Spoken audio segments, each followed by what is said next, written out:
ಈಗ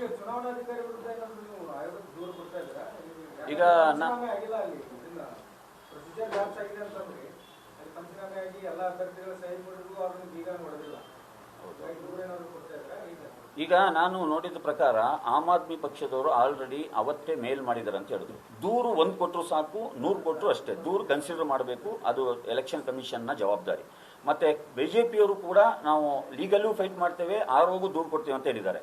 ಅವ್ರಿಬ್ರು ಮಾಡಿದ್ರೆ ಇನ್ನೊಂದು ದೂರು ಕೊಟ್ಟರು ಕೂಡ ಅಷ್ಟೇ, ಅದಕ್ಕೇನು ಇನ್ನು ಹೆಚ್ಚು ವೆಯ್ಟ್ ಏನು ಬರಲ್ಲ. ನೋಡ್ತೀವಿ. ಯಾರೂ ಮಾಡಲಿಲ್ಲ ಅಂದ್ರೆ ಖಂಡಿತ ನಾನು ಮಾಡ್ತೇನೆ. ಮಾಡಿದ್ದಾರೆ ಅಂತ ಹೇಳಿದ್ರೆ ಅದೇ ಬೇಸಲ್ಲಿ ಅದು ಆಗಬೇಕು, ಅದು ಆಗಬೇಕು. ಅದು ಲೀಗಲ್ ಆಗಿ ಏನೆಲ್ಲ ಆಗಬೇಕು, ಯಾರ ಮೇಲೆ ಕ್ರಮ ಆಗಬೇಕು, ಅದು ಆಗಲೇಬೇಕು. ಇನ್ನೊಂದು ವಿಚಾರ ಏನಂದ್ರೆ, ನಾನು ಅವತ್ತೇ ದೂರು ಕೊಡ್ಬೇಕಂತ ಇದ್ದೆ. ಇದಾಯ್ತು. ಏನಂತ ಹೇಳಿದ್ರೆ, ನಾನು ಹೊರಗಡೆ ಬಂದ ತಕ್ಷಣ ಅಲ್ಲಿ ಏನಾಯ್ತು, ಈ 3 ಏನು ಬೂತ್ಗಳು ಪೆಂಡಿಂಗ್ ಇತ್ತು, ಆ ಬೂತ್ಗಳ ಕೌಂಟಿಂಗ್ ಇನ್ನು ನಡೀತಾ ಇದೆ. ಅಷ್ಟು ಬೇಗ ರಿಸಲ್ಟ್ ಅನೌನ್ಸ್ ಮಾಡಿದಾರಂತ.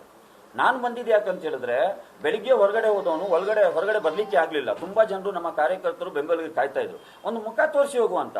ಮತ್ತೆ ಈ ಬಾರಿ ಏನೋ ಸ್ಕ್ಯಾನರ್ ಅಂತ ಮಾಡಿದ್ದಾರೆ, QR ಕೋಡ್ ಸ್ಕ್ಯಾನರ್. ಒಮ್ಮೆ ಇನ್ ಆದ್ರೆ ಔಟ್ ಇರುವಂತೆ, ಒಮ್ಮೆ ಔಟ್ ಆದ್ರೆ ಇನ್ನಿಲ್ವಂತೆ, ಮತ್ತೆ ಸ್ಕ್ಯಾನ್ ಆಗ್ಬೇಕಂದ್ರೆ ಒಂದು 25 ದ್ವಾರಗಳು. ಎಲ್ಲಿ ಮಾಡಿರೋದು ಇದನ್ನ? ಒಂದು ವೇಳೆ ಈ 15 ದಿನದ ಕ್ಯಾಂಪೇನ್ ಅಲ್ಲಿ ಇಷ್ಟು ಮಾಡಿದಿದ್ರೆ ಎಷ್ಟೋ ಒಂದು ಕಂಟ್ರೋಲ್ ಆಗ್ತಿತ್ತು. ಅಲ್ಲಿ ಒಳಗಡೆ ಏನ್ ಮಾಡ್ಲಿಕ್ಕಾಗುತ್ತೆ? ಅಲ್ಲಿ ಅಷ್ಟು ಏನ್ ಹೇಳ್ತಾರೆ, ಒಂದು ಸೆಕ್ಯೂರಿಟಿ, 3 ಲೇಯರ್ ಸೆಕ್ಯೂರಿಟಿ. ಒಳ್ಳೇದು, ಮಾಡ್ಲಿ. ಎಲ್ಲಿ ಮಾಡಬೇಕಾಗಿತ್ತು, ಯಾವಾಗ ಮಾಡಬೇಕಾಗಿತ್ತು, ಅದನ್ನ ಮಾಡ್ದಲೆ ಎಲ್ಲ ಆದ್ಮೇಲೆ ಇಷ್ಟೆಲ್ಲ ಮಾಡಿ 3 ಬೀಗ ಕಳ್ಕೊಂಡಿದ್ದಾರೆ. ಹಾಗಾಗಿ ಅದು ನನಗೆ ಸಾಧ್ಯ ಆಗಲಿಲ್ಲ. ಇಷ್ಟು ಮಾಡಿ 3 ಬೀಗ ಕಳ್ಕೊಂಡಿದ್ದಾರೆ ಅಂತ ಹೇಳಿದ್ರೆ, ಇದಿಲ್ಲ ಅಂದ್ರೆ ಇನ್ನು ಯಾವ್ದು ಬೀಗ ಸಿಗ್ತಾ ಇದ್ದಿರುವ ಅಂತ ನನಗೆ ಡೌಟ್ ಇದೆ. ಅದೇ ಡೌಟ್ ಇರೋದು, ಸಂಶಯ. ಅದೇ ಸಂಶಯ.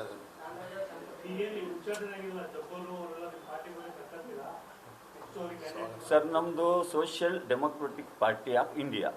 ಎಲ್ರಿಗೂ ನಾವು ಸ್ವಾಗತ. ಆದ್ರೆ ನಮ್ಮ ಪಕ್ಷದ ಸಿದ್ಧಾಂತ ಒಪ್ಕೊಂಡ್ರೆ ಎಲ್ರಿಗೂ ವೆಲ್ಕಮ್ ಮಾಡ್ತೇವೆ ಅಷ್ಟೇ. ನಮ್ಮ ಪಕ್ಷದ ಸಿದ್ಧಾಂತ ತತ್ವಗಳಿವೆ, ಅದನ್ನು ಒಪ್ಕೊಂಡ್ರೆ ಆಲ್ಮೋಸ್ಟ್ ವೆಲ್ಕಮ್ ಎಲ್ರಿಗೂ ಕೂಡ. ನಾವು ಪಕ್ಷ ಕಟ್ಟಿದ್ದೇವೆ, ಎಲ್ರಿಗೂ ವೆಲ್ಕಮ್ ಮಾಡ್ತೇವೆ.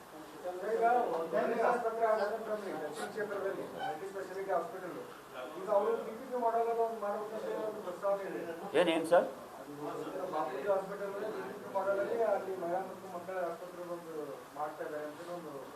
ಸರ್, 100 crore rupees ಇದೆ ಸರ್. 100 crore rupees ಇದೆ. ಅದೇನು, ಅದು ಸಣ್ಣ ಪುಟ್ಟ, ಅದೇನು ಲಕ್ಷಗಟ್ಟಲೆ ಆಗುತ್ತೆ. ಅದು ನೀವು ಹೇಳ್ತಿರುವಂತದ್ದು ಅದಲ್ಲ. ನಾನು ಹೇಳೋದು, ಒಂದು ಹೊಸ ಹಾಸ್ಪಿಟ್ಲ್ ಕನ್ಸ್ಟ್ರಕ್ಟ್ ಮಾಡಿ, ಅದಕ್ಕೆ ನಿಮ್ದೇ ಹೆಸರಿಡಿ, ಪರವಾಗಿಲ್ಲ, ಜನರಿಗೆ ಉಪಕಾರ ಆಗ್ಲಿ. ನೀವೇನೋ ಗೆದ್ದು ಬಿಟ್ಟಿದ್ದೀರಾ, ಏನೋ ಲಕ್ಕೋ ಅಥವಾ ಅಕ್ರಮನೋ ಏನೋ, ಜನರಿಗೆ ಉಪಕಾರ ಆಗ್ಲಿ ಅಂತ ನನ್ನ ಸಲಹೆ. ನಿಮ್ಮ ಜೇಬಿಂದ ಕೊಡಬೇಡಿ. ಖಜಾನೆ ಹಣ ಆಲ್ರೆಡಿ ಅಲೋಕೇಟ್ ಆಗಿದೆ, ಅದನ್ನ ಯುಟಿಲೈಸ್ ಮಾಡ್ಕೊಳ್ಳಿ. ನಾನು ಗೆದ್ದಿದ್ರೆ ಫಸ್ಟ್ ಅದನ್ನೇ ಮಾಡ್ತಾ ಇದ್ದೆ ಸರ್. ಇದುವರೆಗೆ ನಾನು ಡಿಸ್ಕ್ಲೋಸ್ ಮಾಡಿರಲಿಲ್ಲ, ಫಸ್ಟ್ ಅದನ್ನೇ ಮಾಡ್ತಿದ್ದೆ ನಾನು. ಆದ್ರೆ ಏನ್ ಮಾಡೋದು, ಆ ಮತದಾರರು ನನಗೆ ಒಳಗಡೆ ಕಳಿಸ್ತಿಲ್ಲ. ಆದ್ರೂ ನಾನು ನಿಮ್ಮೊಂದಿಗಿದ್ದೇನೆ, ನಾನು ನಿಮ್ಮೊಂದಿಗೆ ಹೋರಾಟ ಮಾಡ್ತೇನೆ. ನಾನು ಸರ್, ಹೋರಾಟ ನೋಡಿ ಸರ್, ಡೆಮೊಕ್ರೆಟಿಕ್ ವೇಯಲ್ಲಿ, ಒಂದು ಪ್ರಜಾಸತ್ತಾತ್ಮಕವಾಗಿ. ಬೀದಿ ಸಂಸತ್ತಿಗಿಂತ ದೊಡ್ಡ ಸಂಸತ್ ಯಾವುದೂ ಇಲ್ಲ. ಬೀದಿ ಸಂಸತ್ತಿಗೆ ದೊಡ್ಡ ಒಂದು ಮಹತ್ವ ಇದೆ. ಅದೊಂದು ಪ್ರತಿಭಟನಾತ್ಮಕವಾಗಿ ಹೊಂದಿದೆ. ಎರಡನೇದು ಕಾನೂನಾತ್ಮಕವಾಗಿ, RTI ಮುಖಾಂತರ, ಲೀಗಲ್ ಮುಖಾಂತರ, ಯಾವುದೆಲ್ಲ ಎಲ್ಲಿ ಏನು ಆಪ್ಷನ್ ಇದೆ ಆ ರೀತಿಯಾಗಿ ನಾನು ಮುಂದುವರಿತೇನೆ. ಮೊನ್ನೆ ನಾನು ಚಿಟಗೇರಿ ಹಾಸ್ಪಿಟ್ಲ್ ವಿಸಿಟ್ ಮಾಡಿದೆ. ಅಲ್ಲಿ ಅವ್ರು ಕೊಟ್ಟ ಅದು ಆರ್ಡರ್ ಆಗ್ಬಿಟ್ಟಿದೆ. ನಾನು ಹೇಳಿದೆ, ಡೆಮಾಲೇಷನ್ ಅವರಿಗೆ ಆರ್ಡರ್ ಆಗಿ ಒಂದು 100 ಜನರು ಸತ್ತೋದ್ರೆ ಅದಕ್ಕೆ ಯಾರು ಹೊಣೆ ಅಂತ ಕೇಳಿದೆ. ಡೆಮಾಲೇಷನ್ ಆಗೋವರೆಗಾದ್ರೂ ಮಾಡಬೇಕಲ್ಲ ವ್ಯವಸ್ಥೆ ಅಂತ. ಅಲ್ಲಿರುವಂತ ಸಮಸ್ಯೆ ಅದು. ಅಲ್ಲಿ ಅಧಿಕಾರಿಗಳಿಗೆ ಕೈಕಟ್ಟು ಹಾಕಿದ್ದಾರೆ, ಡೆಮಾಲೇಷನ್ ಆರ್ಡರ್ ಕೊಟ್ಟಿದ್ದಾರೆ, ಅಲ್ಲೇ ಪೇಷಂಟ್ ನ ಮಲಗಿಸ್ತಾ ಇದ್ದಾರೆ. ಇದು ಏನು, ಇದು ಕಾನೂನಾತ್ಮಕ ಹೋಗ್ಲಿಕ್ಕಲ್ಲ, ಒಂದು ಹ್ಯೂಮಾನಿಟಿ ಬೇಸ್ ಅಲ್ಲಿ ಮಾಡಬೇಕಾಗ್ತದೆ. ಅಧಿಕಾರಿಗಳು ತಿಳ್ಕೊಳ್ಬೇಕು ಅಲ್ವಾ? ಅಲ್ಲಿ ಕಾನೂನು ನೋಡಿದ್ರೆ, ಇಲ್ಲಪ್ಪ ಆಲ್ರೆಡಿ ಮುಗಿಸ್ಬೋದ್ರೆ ಟ್ರೀಟ್ಮೆಂಟು ಸಿಗಲ್ಲ ಪಾಪ. ಅದೇ ಆ ಸಿಚುವೇಶನ್ ನೋಡಿಕೊಂಡು ಅಲ್ಲಿಯ ಸಮಸ್ಯೆಗೆ ಅನುಸಾರವಾಗಿ ಹೋರಾಟ ಮಾಡಬೇಕು. ಧನ್ಯವಾದ ಸರ್, ನಿಮ್ಮೆಲ್ಲರ ಸಹಕಾರ ಇರಲಿ sir. Thank you, thank you, thank you. ಮನೆ Millat colony sir, ring road.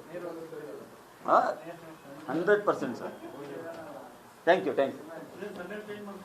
ಬೇಡ ಬೇಡ, ಸನ್ನೆ ಮದುವೆ ಇರಲಿ ಸರ್.